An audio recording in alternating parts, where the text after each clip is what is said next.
அவர்கள் நாற்காலிகளை நிறைத்து அதன் மூலம் எங்கள் நெஞ்சங்களை நிறைத்துக் கொண்டிருக்கிற திருவாரூர் ரசிகர் பெருமக்கள், உங்கள் அனைவருக்கும் என்னுடைய பணிவன்பான வணக்கங்கள்.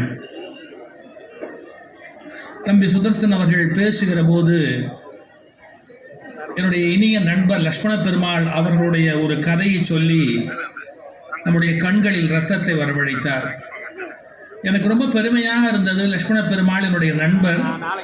அவரை இந்த இடத்தில் அவர் நினைவு கூர்ந்த உடனே அவருக்கு தொலைபேசி வழியாக செய்தியை அனுப்ப வேண்டும் என்ற பரபரப்பு என் மனதில் ஏற்பட்டது.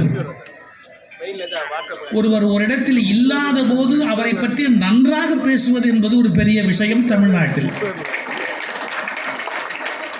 அதனால் லட்சுமண பெருமாள் சார்பில் அவருக்கு நன்றி. ரெண்டு செய்திகள் அவர் ரொம்ப அழகாக ஒன்று குறிப்பிட்டார். இங்கே இணைப்புரை வரவேற்புரை சொல்லுகின்ற ஐயா துரைக்கண் அவர்கள், அவரே ஒரு கவிதை மாதிரி ரொம்ப அழகாக நளினமாக சிறப்பாக சொல்கிறார். நல்ல சொல்ல ஆட்சி அவருக்கு இருக்கு. இதை பார்க்குற போது எனக்கு ஒரு சம்பவம் நினைவுக்கு வருது. நம்முடைய திருவாவடுதுறை ராஜரத்னம் பிள்ளை இருக்கிறார் இல்லையா, அவர் ஒரு கோயில் கச்சேரி வாசிக்கிறதுக்கு ஒரு கிராமத்துக்கு போனார். உங்களுக்கு தெரியும், ராஜரத்னம் பிள்ளை கொஞ்சம் கிருத்திரவம் பிடிச்சவர்.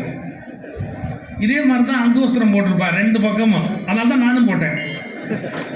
நானும் கொஞ்சம் கிருத்திரவம் பிடிச்சவன். அவருடைய பர்த் டேட்டு 27, என்னோடது பர்த் டேட்டு 27. ஆனால் எனக்கு ஒரே மனைவி. அதிர்ஷ்டம் அவ்வளோதான். அதுக்கு மேலே நம்ம என்ன அதை பற்றி பேசி என்ன பிரயோஜனம் ஆச்சுங்களா? ராஜரத்னம் பிள்ளை ஒரு கோயில் கச்சேரிக்கு போகிறாரு. அந்த காலத்தில் கோயில் கச்சேரி எப்படி பண்ணுவாங்கன்னா, அவங்களுக்கு ஒரு வீடு எடுத்து கொடுத்துருவாங்க, அங்கே இருந்துக்கணும். அவங்க கோயிலில் ராத்திரி 10 மணிக்கு சுவாமி புறப்பாடு ஆகிறதுக்கு முன்னாடி அவங்கள கூப்பிடுவாங்க. ஆனால் எப்படி கூட்டிகிட்டு வரணும் தெரியுங்களா? ஸ்பெஷல் நாதஸ்வரத்துக்கு வந்திருக்கிறவங்களுக்கு கோயில் நாதஸ்வரம் வாசிக்கிறாங்கல்ல உள்ளூர், அவங்க போய் வரவேற்பு கொடுக்கணும்.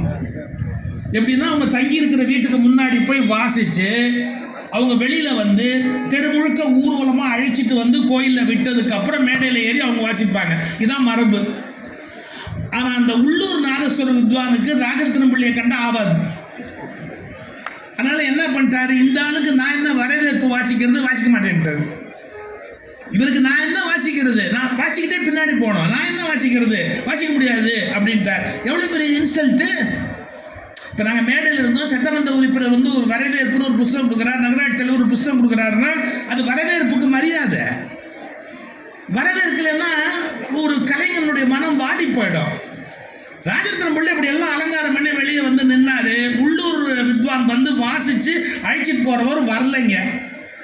அந்த நேரத்தில் அவர் அவமானப்படாமல் இருக்கணும் காப்பாற்றுனவர் யார் தெரியுங்களா? ராஜரத்னம் பிள்ளைகிட்ட அப்போ படிச்சுக்கிட்டு இருந்தவர் காரக்குறிச்சி அருணாச்சலம். காரக்குறிச்சி அருணாச்சலம் பேர் எல்லாருக்கும் தெரியும்னு நினைக்கிறேன். அவர் மிகப்பெரிய நாதஸ்வர கலைஞர். காரக்குறிச்சி அருணாச்சலம் அவரே பெரிய நாதஸ்வர கலைஞர். அவர் படிச்சுக்கிட்டு இருக்கிறாரு யார்கிட்ட? திருவாவடுதுறை ராஜரத்னம் பிள்ளைக்கு. ஐயோ, நம்ம குருவுக்கு அவமரியாதை ஆகிப்போச்சு, வரவேற்கிறதுக்கு வாசிப்பு இல்லைன்னு என்ன பண்ணாரு, அவர் கூட வாசிக்க வந்தவர் தப்புன்னு தன்னுடைய நாதஸ்வரத்தை எடுத்தாரு, மேளத்தை எடுத்தாரு, இப்படி திரும்பி நின்று ராஜரத்னம் பிள்ளைக்கு வாசித்து கோவில் வரைக்கும் அழைச்சிட்டு வந்துட்டார்.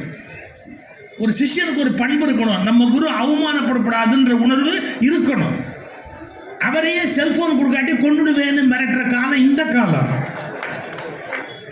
ஆனால் அப்போ அப்படி கிடையாது. தன்னுடைய குருன்னா அவருக்கு ஒரு மரியாதை கொடுக்கணும் அப்படின்னு நினைச்ச காலம். அதனால என்ன பண்ணாரு, இவர் வாசிக்கிட்டே வந்து மேடையில் வந்து விட்டாரு.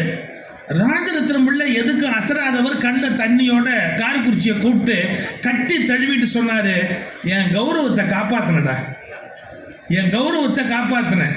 எனக்கு வரவேற்பு வாசிக்கிறதுக்கு ஆள் இல்லையே, நான் ஒரு வினாடி அப்படியே அதிர்ச்சி ஆகிட்டேன். நீ என் கௌரவத்தை காப்பாற்றின, ஆனால் நீ எனக்கு நல்லது பண்ணுறதா நினச்சி இப்போ கெடுதல் பண்ணிட்டேன். ஏன் வரவேற்பு நாயனமே இப்படி இருக்குன்னா இவன் எப்படி வாசிப்பான்னு எல்லாரும் என்னை எதிர்பார்த்துக்கிட்டு இருப்பாங்க. இப்போ நான் இந்த ஊர் மக்களை திருப்தி பண்ணணும்னா ரொம்ப பிரமாதமாக வாசிச்சாதான் முடியும். அது என்னால் முடியுமான்னு இப்போ தெரியலன்னு. இதே தான் நமக்கும். நீங்க வரவேற்பே இப்படி பண்ணிட்டீங்கன்னா அப்புறம் எங்க சொற்பொழிவு என்ன ஆகுறது? பார்ப்போம். தமிழ் எல்லாருக்கும் அள்ளி கொடுக்கறது தானே காப்பாற்றும், அப்படிதான் நம்புவோம். எனக்கு ஒரு அருமையான தலைப்பு. என்ன தலைப்பு? உண்மையான விடுதலை அப்படின்னு ஒரு தலைப்பு.